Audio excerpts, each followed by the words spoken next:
월스트리트의 전설 피터 린치. 이 분은요, 투자의 답이 무슨 복잡한 공식이 아니라 바로 우리 평범한 경험 속에 있다고 말했어요. 그의 투자 비법을 통해서 우리 주변에서 어떻게 대박 주식을 찾아낼 수 있는지 지금부터 한번 파헤쳐 보겠습니다. 자, 이 숫자 좀 보세요. 29.2%. 이게 뭐냐면요, 피터 린치가 무려 13년 동안 기록한 연평균 수익률입니다. 와, 당시 시장 평균을 그냥 압도해버리는 정말 경이로운 성과죠. 도대체 어떻게 이게 가능했을까요? 이 숫자 하나만 봐도 우리가 왜 그의 전략에 귀를 기울여야 하는지 이유는 충분하죠. 아니, 대체 어떻게 이런 말도 안 되는 수익률이 가능했을까요? 월스트리트의 그 똑똑한 전문가들조차 따라하기 힘든 그의 비결. 과연 뭘까요? 놀랍게도요, 그 비결은 무슨 복잡한 금융 공식 같은 게 아니었어요. 린치는 그 답이 바로 우리 자신, 그러니까 평범한 개인 투자자에게 있다고 말합니다. 아니, 우리한테 대체 어떤 대단한 강점이 있다는 걸까요? 린치는 이렇게 딱 잘라 말합니다.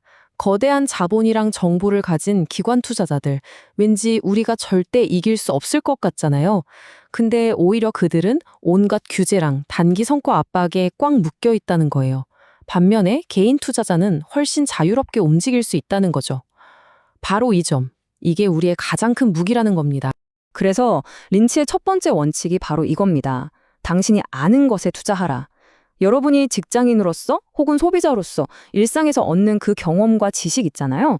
그게 월스트리트에 있는 어떤 삐까뻔쩍한 분석 보고서보다 훨씬 더 강력한 무기가 될 수 있다는 거예요. 린치의 이 유명한 비유를 들어보면 핵심이 딱 와닿아요. 막 이해하기도 어려운 무슨 통신 위성 회사보다는요, 차라리 우리 눈으로 직접 이게 좋은지 나쁜지 딱 보고 판단할 수 있는 팬티 스타킹 회사에 투자하는 게 훨씬 유리하다는 거죠. 정말 간단하지 않나요? 린치는 투자를요, 단순히 주식을 사는 게 아니라 그 회사의 스토리를 사는 거라고 봤어요. 여기서 말하는 스토리는 그냥 앞으로 잘 되겠지 하는 막연한 기대감이 아니에요. 회사가 앞으로 어떻게 돈을 더 벌 건지에 대한 아주 구체적인 계획, 일종의 시나리오 같은 걸 의미합니다. 그리고 모든 성장 스토리에는요, 크게 5가지 기본 줄거리가 있습니다. 비용을 줄이거나 아니면 제품 가격을 올리거나 새로운 시장으로 뻗어나가거나 하는 시기죠. 우리가 해야 할 일은 딱 하나. 내가 투자하려는 회사가 이 중에 어떤 줄거리로 성장 스토리를 써내려가고 있는지 그걸 파악하는 겁니다. 자, 근데 린치는 모든 주식이 다 똑같다고 보지 않았어요. 그래서 기업의 스토리를 더 잘 이해하기 위해서 주식을 6가지 유형으로 분류하는 아주 실용적인 틀을 만들었습니다. 이게 정말 기가 막혀요. 보시는 것처럼 안정적인 안정주부터 폭발적인 성장을 기대해 볼 수 있는 고성장주, 또 경기를 타는 경기순환주까지 총 6가지로 나눴는데요. 이게 왜 그렇게 강력하냐면요, 각 주식의 성격에 딱 맞는 올바른 기대를 갖게 해주기 때문이에요. 예를 들어서 고성장주에서 안정적인 배당을 기대하거나 저성장주에서 막 10배 수익을 바라는 그런 실수를 딱 막아주는 거죠. 한마디로 투자의 나침판이 되어주는 겁니다.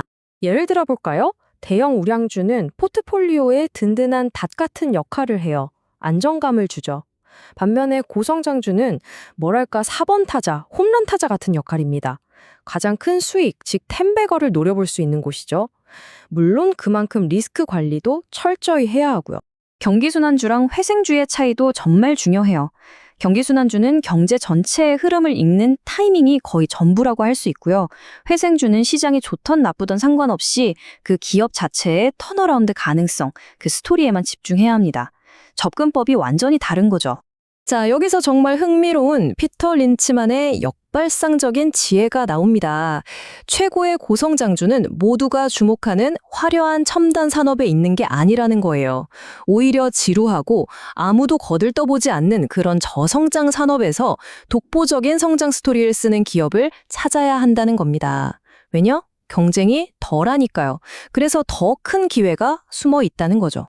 자, 이제 좋은 스토리를 찾았다. 그럼 다음 단계로 넘어가야죠. 아무리 스토리가 좋아도 너무 비싸게 사면 말짱 꽝이잖아요. 맞습니다. 바로 합리적인 가격에 사는 것. 이게 핵심입니다. 이걸 판단하기 위해서 린치가 고안한 비장의 무기가 바로 PEG 비율입니다. 이게 뭐냐면 단순히 주가가 싼지 비싼지 즉 PER만 보는 게 아니에요. 그 기업의 성장률에 비해서도 싼 건지 이걸 따져보는 아주 스마트한 방법이죠. 사용법은 놀라울 정도로 간단해요. PEG 비율이 1보다 낮으면 뭐 괜찮은 가격인데? 하고 볼 수 있고요. 0.5보다 낮다? 이건 매우 매력적인 투자 기회라는 강력한 신호로 볼 수 있다는 거죠. 아주 명확한 기준을 제시해줬죠. 그리고 여기서 꿀팁 하나 더. 배당을 주는 주식의 경우에는요, 이익 증가율에다가 배당 수익률까지 더해서 PEG를 계상했어요. 이 작은 수정 하나로 배당의 가치까지 평가에 반영하는 훨씬 더 정교한 분석이 가능해진 겁니다. 자, 이제 좋은 스토리를 합리적인 가격에 찾았습니다. 이걸로 그칠까요? 아닙니다. 마지막 관문이 남았죠. 린치가 투자를 결정하기 전에 최종적으로 확인했던 일종의 체크리스트, 즉 긍정 신호와 위험 신호가 있습니다. 먼저 긍정 신호, 그러니까 사도 좋다는 신호들을 한번 볼까요? 회사 이름이 좀 지루하고 우스꽝스럽다. 월스트리트에 관심 바뀌다. 대기업에서 막 분사했다. 이게 다 무슨 뜻이겠어요? 아직 시장이 이 회사의 진짜 가치를 발견하지 못했다는 아주 강력한 증거입니다. 여기에 내부자들이 자기 회사 주식을 사고 회사가 자사주를 사들인다. 이건 우리 회사 지금 엄청 싸요 라고 회사가 직접 소리치는 거나 마찬가지죠. 바로 이런 곳에 숨겨진 보석이 있다는 겁니다. 반대로 이런 위험 신호들은 반드시 피해야 합니다. 모두가 열광하는 인기 업종의 인기 주식 10중 8구 이미 너무 비쌉니다. 또 본업이랑 아무 상관도 없는 사업에 무분별하게 진출하는 다각화는 회사가 성장 동력을 잃었다는 신호일 수 있고요. 그리고 단 한 고객에게 매출의 대부분을 의존한다? 와, 그건 정말 아슬아슬한 외줄타기나 다름없죠. 이 점이 린치 철학의 핵심 중 하나인데요. 우리가 투자한 기업의 스토리에 아무 문제가 없다면 시장의 변덕 때문에 주가가 떨어지는 건 공포가 아니에요. 오히려 그 좋은 주식을 더 싸게 살 수 있는 절호의 매수 기회가 되는 겁니다. 그래서 가장 중요한 건 이겁니다. 내가 애초에 왜 이 주식을 샀는지, 즉 그 기업의 스토리를 명확하게 알고 있어야 한다는 것. 시장이 시끄럽다고 파는 게 아니라 내가 믿었던 그 스토리가 변했을 때, 그때가 바로 우리가 팔아야 할 때인 거죠. 자, 이제 이 모든 것들을 여러분의 삶으로 한번 가져와 보세요. 여러분의 쇼핑 목록, 여러분이 다니는 직장, 매일 지나치는 그 거리 속에 어쩌면 월스트리트가 아직 발견하지 못한 엄청난 템베거가 숨어 있을지도 모릅니다. 마지막으로 린치의 이 말을 꼭 기억하셨으면 좋겠습니다. 주식시장에서 가장 중요한 장기는 뇌가 아니라 위장이다.